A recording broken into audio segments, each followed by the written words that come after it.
For my social artifact, I chose to do the katana, which is basically just a samurai sword. So there were 4 kinds.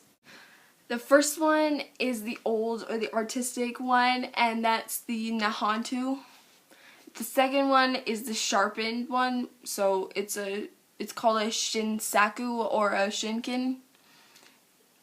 Or the modern one, training for like judeo, or I don't know how to say that, jado or jiu-jitsu. It was the aido, and there was the decorative and ceremonial one. So some basic facts: the katana was only really used by the samurai class, and any class that was lower than the samurai class who was caught having a katana would be like murdered, like immediately. It was thought to have the soul of its master and was passed down generation from generation because it was like a family sort of thing. It was really important to people. So it's kind of like in that Under the Blood Red Sun book we read in LA. They passed down the katana, and it was so important that, you know, Tommy would get it because it was just important to his family and his grandfather, etc. There was a lot of artwork involved with it, so you could have these little scriptures written on it, or you could have like your family crest written on it, so that was part of it, or the artwork of just fighting, so like the jiu-jitsu and the other martial arts were thought to be kind of graceful in some ways, except for when you're like decapitating someone, then it's not very graceful anymore. But if you're just like fighting like that, you know, practicing, it's pretty chill.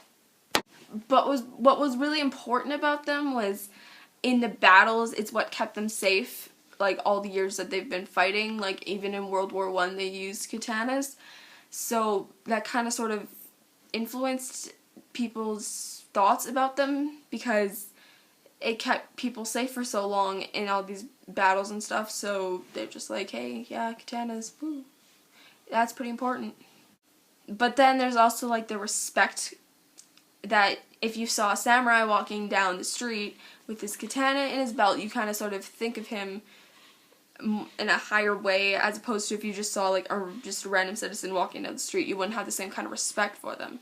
And now enjoy this video of me and my friend Callista fighting.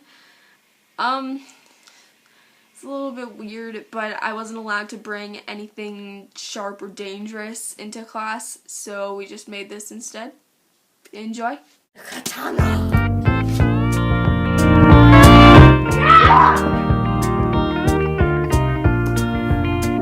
Yeah!